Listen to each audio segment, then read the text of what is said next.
कि काम करते रहो, काम अच्छा हो जाएगा। जिसको काम करना आता है उसको आप मिट्टी भी देंगे तो कैनवास के ऊपर वो कलर लगाता है, और जो काम करना नहीं जानता उसको विल्सन न्यूटन के कलर भी देंगे तो कैनवास के ऊपर वो मिट्टी ही लगाता है।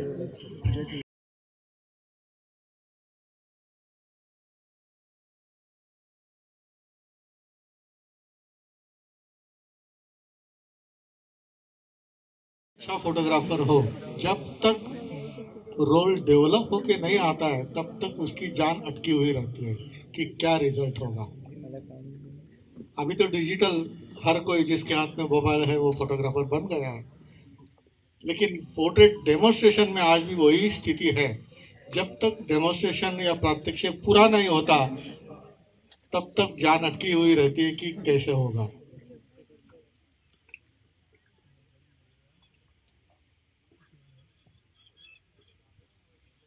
प्रात्यक्षिक ऐसे हिंदी में कहते हैं, डेमोन्स्ट्रेशन सुलभ हिंदी में बोलते हैं। तो यहाँ व्यक्ति चित्रण का प्रात्यक्षिक होगा। पोर्ट्रेट करने के लिए दो कारण होते हैं कि कभी कभी आर्टिस्ट को लगता है कि इसका हम पोर्ट्रेट बनाएं। दूसरा कारण ऐसे होता है कि मॉडल को लगता है कि मेरा पोर्ट्रेट बनाए। और अभी अभी मुझे तीसरा भी कारण मालूम हुआ कि हम दोनों चाहते हैं कि पोर्ट्रेट बनाए।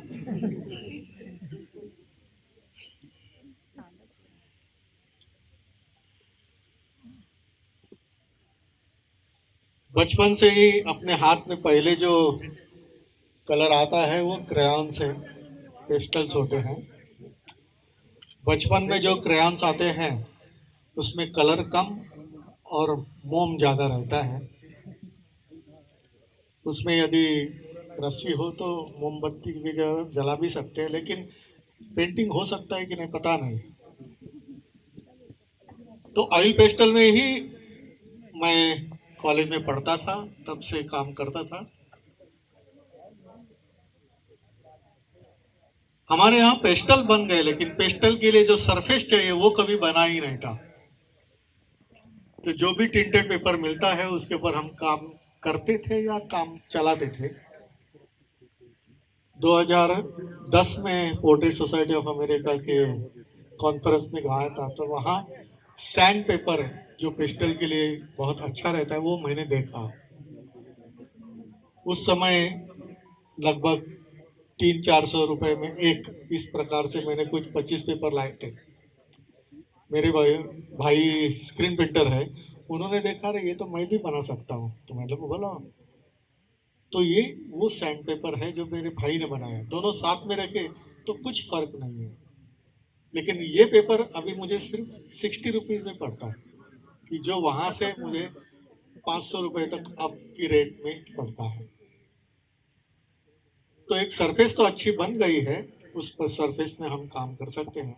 इसमें सॉफ्ट पेस्टल में काम कर सकते हैं, ऑयल पेस्टल में काम कर सकते हैं। बच्चों के क्रेयॉन्स भी इसके ऊपर अच्छे चलते हैं, ये भी मैंने देखा है।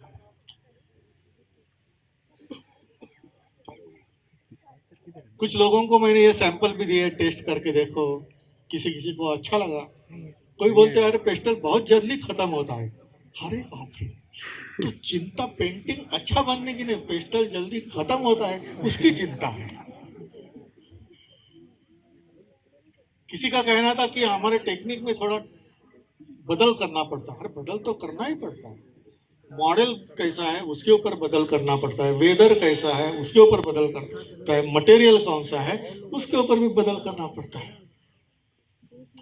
हम ऐसे काम करें, हम ऐसे तैयार हो कि कुछ भी सामने आए तो हम काम कर सके।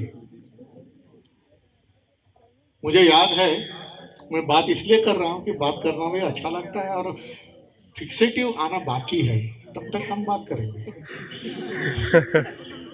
तो जब मैं पढ़ता था तो बड़े बड़े आर्टिस्टों का demo J school of art में देखा था, पलशीकर सर का डेमो देखा था, गोपाल देउस्कर जी उनका डेमो देखा था, GL हल्दनकर उनका डेमो देखा था।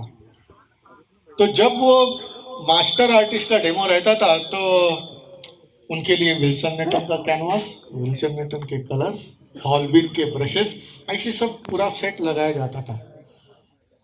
और बाद में क्वेश्चन आंसर हो जाते हैं। तो एक विद्यार्थिनी थी, वो खड़ी हो गई और उन्होंने कहा कि जब भी डेमो होता है तो अच्छे कलर मिलते हैं, अच्छा कैनवास मिलता है, अच्छे ब्रशेस रहते हैं, लेकिन हम तो कैमलिन के स्टूडेंट कलर से काम करते हैं, हॉग एयर ब्रशेस जिसकी कोई धार नहीं होती उससे काम करते हैं। तो आपने जो सिखाया दिखाया वो हम कैसे कर सकते हैं? तो देउस्कर सर ने बोला कि आपको जो कुछ मिलता है उससे मुझे कोई लेन देन नहीं, मुझे यहाँ काम करने के लिए जो दिया है उससे मैं काम कर रहा हूँ। फिर उनके जाने के बाद पलशीकर सर ने बोला कि काम करते रहो, काम अच्छा हो जाएगा। जिसको काम करना आता है उसको आप मिट्टी भी देंगे तो कैनवास के ऊपर वो कलर लगाता है, और जो काम करना नहीं जानता उसको विल्सन न्यूटन के कलर भी देंगे तो कैनवास के ऊपर वो मिट्टी ही लगाता है। तो मटेरियल कुछ भी हो, लेकिन मटेरियल के अनुसार हम भी टर्न हो जाए, हम उसको पालतू बनाए कि मैं जैसे चाहता हूं वैसे काम हो। लेकिन बात ऐसी है कि जो भी हम काम करते हैं ना वो एक दिन में आता नहीं। एक दिन में हम निश्चय कर सकते हैं कि मैं आर्टिस्ट बनूंगा, लेकिन एक दिन में आर्टिस्ट बन नहीं सकता है, उसके लिए बहुत तपस्या करनी पड़ती है। और बाकी सब फील्ड में अपना ही फील्ड ऐसा है कि जब काम करेंगे तो ही आगे बढ़ेंगे। सोचना जरूरी है, बात करना भी जरूरी है, पढ़ना भी जरूरी है, देखना भी जरूरी है, लेकिन आगे बढ़ने के लिए काम करना उतना ही जरूरी है। क्योंकि काम करने के लिए अपना ये 3.5 हाथ का शरीर होता है, बायां या दाहिना हाथ होता है, और उससे काम करना, और उसको आदत के बिना होता नहीं। मुझे याद है जब मैं छोटा था तो योगा में जो पश्चिमोत्तानासन है, मतलब पैर सीधे रखकर घुटने में ना मोड़ते हुए नाक वहां लगाना, आसानी से हो जाता था। अभी नहीं होता है क्योंकि शरीर में वैसे बदल हो गए। यदि उस समय से आज तक वैसे करता रहा था तो आज भी हो सकता था, लेकिन नहीं होता है क्योंकि अपना मतलब योगा कैसा करना है जानता हूं लेकिन होता नहीं है। तो उसी प्रकार पेंटिंग करना जानता हूं लेकिन कर नहीं सकता है क्योंकि आदत नहीं है। रियाज करना बहुत आवश्यक है। सभी कलाओं में रियाज को बहुत बड़ा महत्व है। पंडित भीमसेन जोशी कहते थे कि जो आता है, साध्य है, वो दिखाने के लिए महफिल है, और जो आता नहीं है, आना चाहिए, उसके लिए रियाज है। हम महफिल में रियाज नहीं करते, महफिल में जो अब तक अचीवमेंट की है वो दिखाना है। और अपने आर्ट फील्ड में अपना बायोडाटा हमेशा अचीवमेंट रहता है, कंट्रीब्यूशन नहीं। हिस्ट्री में नोटिंग जो होता है वो कंट्रीब्यूशन का होता है, अचीवमेंट का नहीं। बाकी सब फील्ड में हम अपना सर्टिफिकेट दिखा सकते हैं, अपना बायोडाटा पढ़ के दिखा सकते हैं, सब कुछ कर सकते हैं, लेकिन जब तक काम नहीं दिखाते तब तक अपना सही परिचय होता नहीं। दो आर्टिस्ट ट्रेन में, बस में या किसी फंक्शन में मिले और दोनों एक दूसरे के काम के बारे में कितना ही बात करें, लेकिन वो अधूरा ही है। वो बोल सकता है कि मुझे ये प्राइज मिला था, वो बोल सकता है कि मैंने इतना बड़ा पेंटिंग किया था, वो बोल सकता है कि मैंने ऐसे स्कल्पचर किया, लेकिन कोई नमूना देखे तो मालूम होगा ना।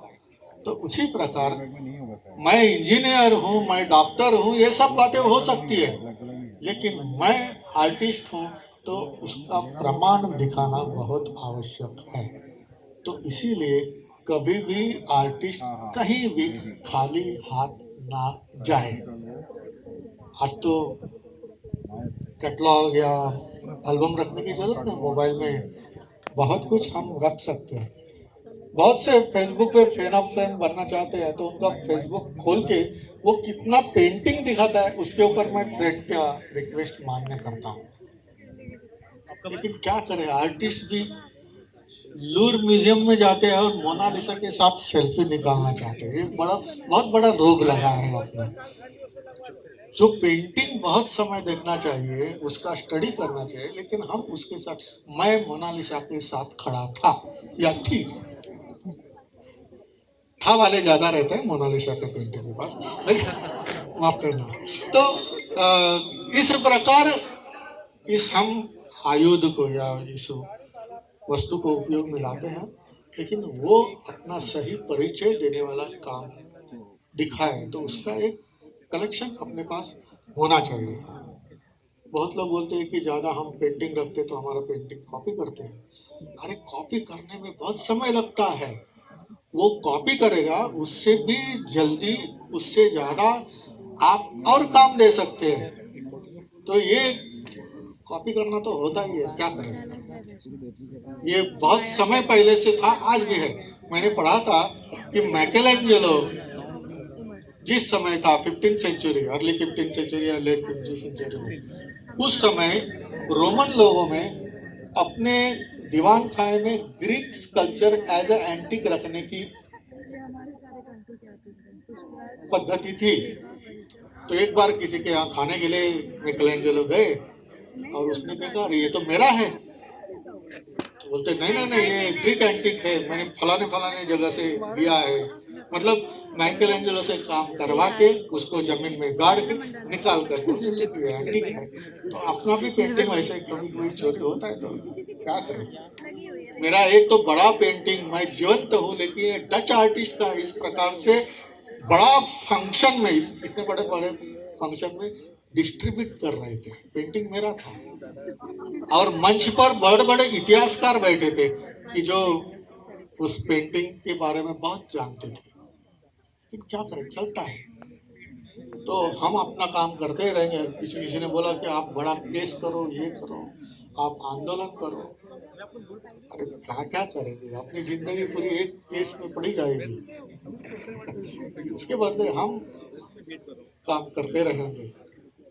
तो इसी प्रकार प्रात्यक्षिक जो होता है उसमें बहुत से प्रश्नों के उत्तर काम से ही मिल जाते हैं।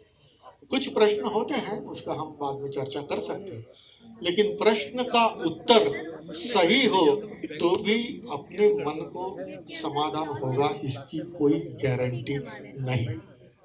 क्योंकि प्रश्न का उत्तर सही हो सकता है, लेकिन समाधान के लिए प्रत्यक्ष अनुभूति की, अनुभव की, एक्सपीरियंस की जरूरत है। तो जो भी हम देखते हैं उस प्रकार करने से प्रयत्न करेंगे। पूना में एक बार पेस्टल का डेमोन्स्ट्रेशन था, बहुत पिन ऑफ साइलेंस में डेमो चल रहा था, तो सडन बीच में बैठा हुआ एक विद्यार्थी उठ गया और जाने लगा। तो आयोजकों ने अरे काम पूरा नहीं हुआ, जा कहा ना, अब भी कभी मैं पेस्टल खरीदना चाहता हूँ, इतना मैं बहुत प्रभावित हुआ हूँ। तो बीच में मत उठिए। तो ऐसे तो प्रात्यक्षिक एक थोड़ा सा सर्कस भी होता है। सर्कस में इसलिए बोलता हूँ कि कौन सा मटेरियल मिलेगा, कौन सा माहौल रहेगा, किस प्रकार का ऑडियंस रहेगा, क्या विषय होगा, इसकी कोई गारंटी नहीं होती। तो बाद में अपना जो कुछ कुशलता है, जो कुछ अपनी कुशलता है, उसके अनुसार काम करना पड़ता है। लेकिन इस सर्कस को देखते समय भी आपको सिर्फ उससे प्रेरणा ली। हम भी कल से ऐसे ही काम करेंगे, ऐसे नहीं, कल से हम भी काम करेंगे, ये इम्पोर्टेंट है।